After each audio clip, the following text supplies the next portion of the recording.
with that being said, let's talk about the draft prospect that we want to start with tonight. And this is hopefully it's a little bit abbreviated, but I'm not going to spoil what you put out there for the a mock draft for the Cincinnati Bengals that you put on A to Z Sports here. I'll share the link later, but I'm not going to spoil it yet because I want to get to our mock draft and all kinds of different things here. So one of the picks, though, was this young man. And this is one of the more intriguing guys in this year's draft because I'll talk about it towards the end of this profile here. But which,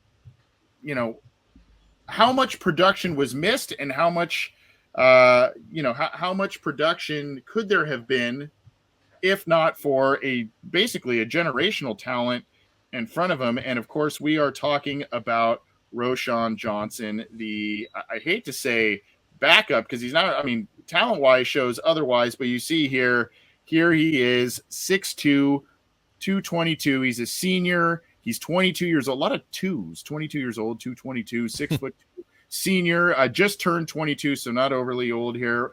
4.58 in the 40-yard dash. Not terrible, but not a burner by any means. And there goes, here goes the cars. So, but here you go. Here you see here the senior 222, 4.58, and there were a lot of things that he did as both a runner and a passer, a receiver rather, in these past couple of years. He's a 4-year guy. Obviously, sat behind Bijan Robinson, and both of them made a nice two-headed monster though for the Texas Longhorns. The big questions for me, there are a couple of questions, and that's what pushes him to the middle of this year's draft, potentially round 3, round 4, that sort of thing. But there are some other things with him that here he is as a receiver. Nice move out of the backfield, shifty. I see some good vision. I see some good shiftiness. Here he is as a receiver again, coming out of the backfield. Not many times does the first guy get him down, and here he is. Nice diving catch here. Kind of wish he would have stayed on his feet, but nice catch there. And then here he is, another jump-off pass that he takes for good yardage here down the sideline for a big gain. Now here he is as a running back. Look at the shiftiness again. Break tackles, break tackles. Here he is again, break tackles. There's one that just exudes exactly what he is about towards the end of the clips here. You see it bounce outside, find the room, find the crease. There he is again. Find the hole off to the left side. Not a huge gain, but a nice one to get a first down. Here's one. Look at this. This is the one that just exudes him. Look at how many tackles he breaks here to get into the end zone. Here's the RAS, 8.66 overall. Great size grade, composite grade good. And you look at that 4.58, did not do the agility testing as of recently. This, of course, courtesy of Kent Lee Platt. And okay explosion grade. So 8.66 RAS, still up there in terms of, RAS score and running back. So tackle breaking machine that I see. He's got a nose. He's not the home run guy, but he's just got a nose for finding first downs and extending drives. And there is value in that. I question the breakaway speed. That's indicative is at close to the 4.6 yards per carry average. And then, of course, I question the big play ability. I like the versatility and ability to catch out of the backfield, but I'm referencing this as well. The Bijan effect is what I'm calling it. There's pros and cons to that. Maybe we don't know enough about this guy, and who knows how high the production would have been if not for Bijan Robinson, right? But because of that, he also didn't beat out Bijan Robinson. So if you're talking about a generational talent, he was supplanted by one. But these guys came out with as a great two-headed monster and a good attack for the Longhorns offense. Not a lot of wear and tear on the tires either. About 330 or so carries in his collegiate career. He's upwards of close to 6.0 yards per carry for his collegiate career as well, John. So a guy that I think, I love the ability to evade the first tacklers or more than one tackler. I love the ability to maneuver and find the first down. This isn't a guy, though, we looked last week at Jahmyr Gibbs. This isn't a guy, though, that's gonna be hitting home run balls, so to speak, from the running back position all the time. This is kind of a little bit more, probably a little bit quicker, maybe a little bit more athletic of what Samaje Perine gave you. And I think again there is value to that, and the Bengals recognize that type of potential. And this I think this is a player that not necessarily is a 3-down guy, at least not right away, but a very, very good complementary back in the NFL going forward, at least to start his NFL career. I'd love to hear what you think about him, though. Yeah, I've researched a lot about this guy just because he just fits what the Bengals are likely looking for running back. His prime score, which is what Ace Boogie, New Stripe City, that's his whole thing, and he has a great track record of predicting Bengals fits. So Roshan scored 4.08, which is pretty high, considering like the high score is like 4.5. So if you're looking at day 2 running backs, Roshan is one of the favorites to actually become a Bengal, and it just makes sense because when you think about what they're valuing in the running backs in this class and what they value running back in general, they lost Samaje Perine, which is why Roshan gets compared to Perine so much, because out of all the backs in this class, he's the best combination of runner, pass blocker, and pass receiver. Like, there's a lot of running backs who are really good at 2 of those things, maybe 1 of those things, but Roshan is pretty good at all 3. And like, you're right, he's not the home run hitter. He's not a 4-3 guy. It's not really required to be successful at running back, even though it's a great feature and attribute to have. But for a guy who's not going to have negative runs, it's basically him. And that's why he gets compared to Perine so much. But I think he's more explosive. I think he's like, Perine had some pretty tough, nasty runs and whatnot, but I feel like it's more easy for Roshan just because he's a better athlete. He's also younger, that helps too. But just the size, the power, the balance, and again, the all-around ability, it makes sense why he would be a day 2 pick for the Bengals, because typically those are the running backs that they try to target early in the draft. So all that from a football sense makes sense. And just doing more research on him as the person, like, the guy just screams Bengal to me.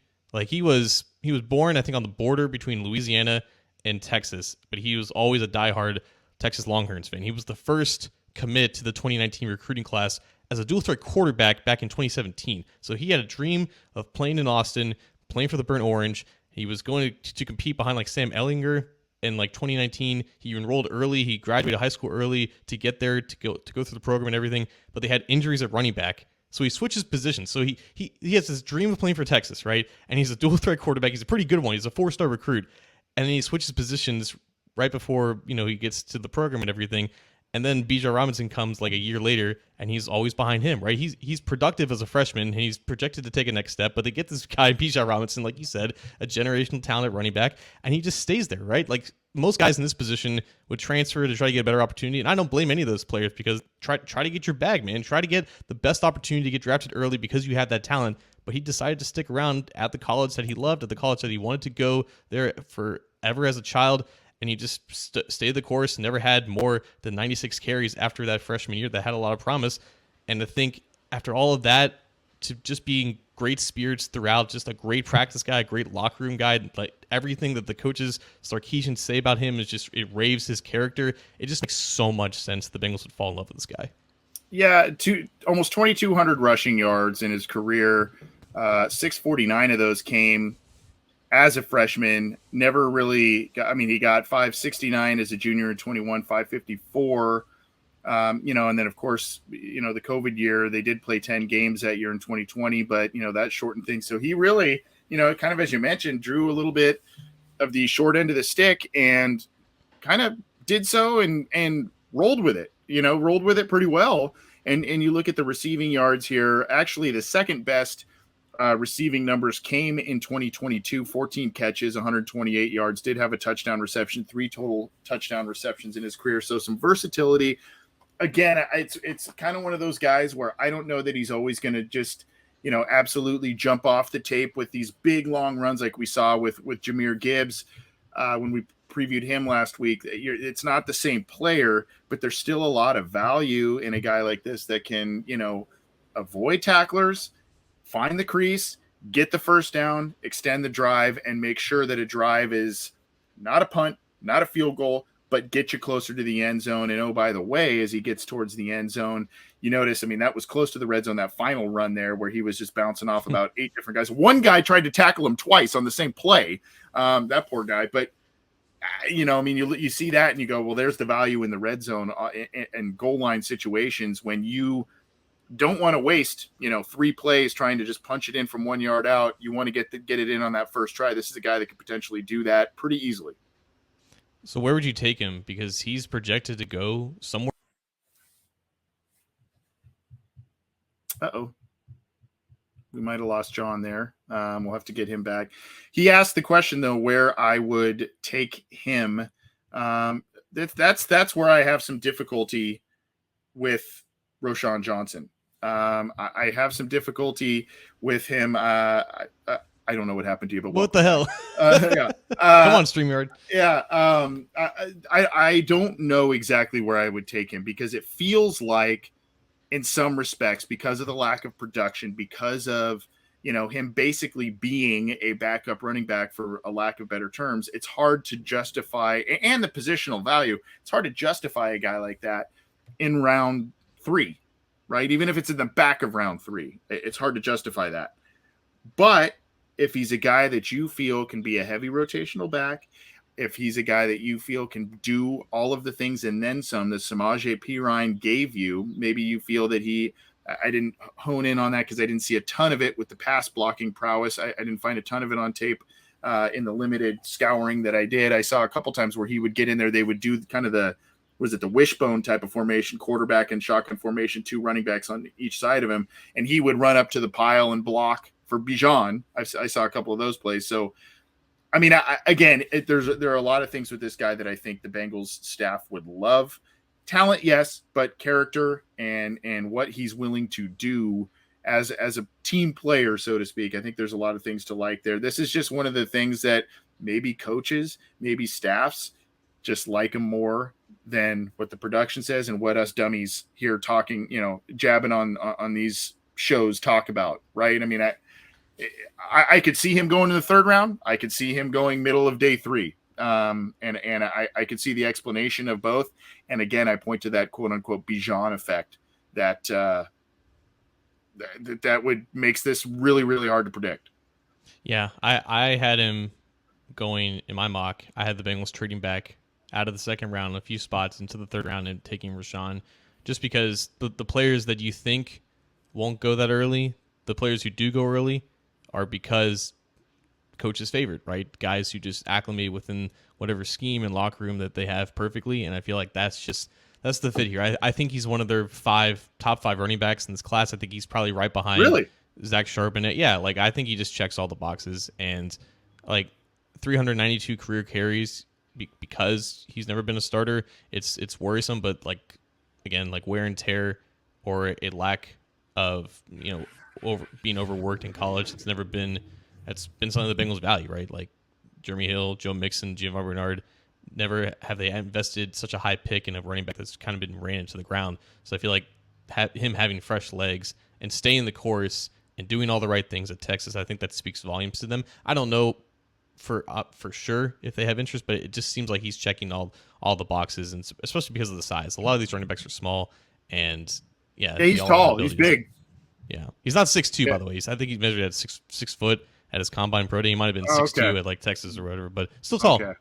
Yeah, I saw him at 6'2" somewhere. I must have got some bad intel on that one. But wouldn't it be? I mean, it would just kind of. There's some similarities with this guy a little bit. This guy was a little shorter, squattier than Roschon Johnson, but Rudy Johnson drafted in the 4th round by the Cincinnati Bengals. You see a 40-yard dash, John, 4.57 seconds, right? And so what did Rudy, I mean, he ran behind a great line. Rudy had some of the best seasons statistically by a Bengals running back ever. And what did he do? He knew how to not go down on that first contact, whether it was a spin move out of contact, just a little cut, or find that crease and have the vision to have a couple of big runs. Again, not the home run guy, but a really, really effective running back, a guy that just had a nose for the end zone, a guy who had a nose for the first down marker. I know we don't like to compare players in this regard. We did that with Geno Atkins last week in some respects with Jalen Redmond, but again, I mean, wouldn't it just be kind of poetic if the Bengals go 4th round with this guy? And there are some similarities, and maybe this is a guy initially kind of like Rudy, bide your time a little bit to become that starter, and take the opportunity and run with it, so to speak. It would be poetic. I don't think he's going to last to the fourth, but it would be poetic that Anthony Cosenza's last player profile of the draft season ends up being a Bengals pick. Round of applause to you, sir. I think you did like 20, and I did Yeah, I don't know if 9. I did that So many. No, I don't know if I did that many. And I mean, don't applaud too hard. There always seems to be at least one error in each of those. So this is why we need. This is why. Hey, if we got any producer wannabes out there or anything like that, let me know. Hit us up. That way you can correct all the dummy things that I do. But I know I appreciate it. They're fun to make. It's fun to look at some of the tape, and some of them are obvious players that we take a look at, and others not so much. But again, we tried to run a little bit more of the gamut this year in terms of backup quarterback, backup defensive tackle, running backs, that sort of thing. Hopefully you guys enjoyed them. Maybe we'll run through a couple more on some of these shows that we're going to do over the weekend. Best available, all that kind of stuff. We'll see what we've got. We're going to play a little jazz this weekend.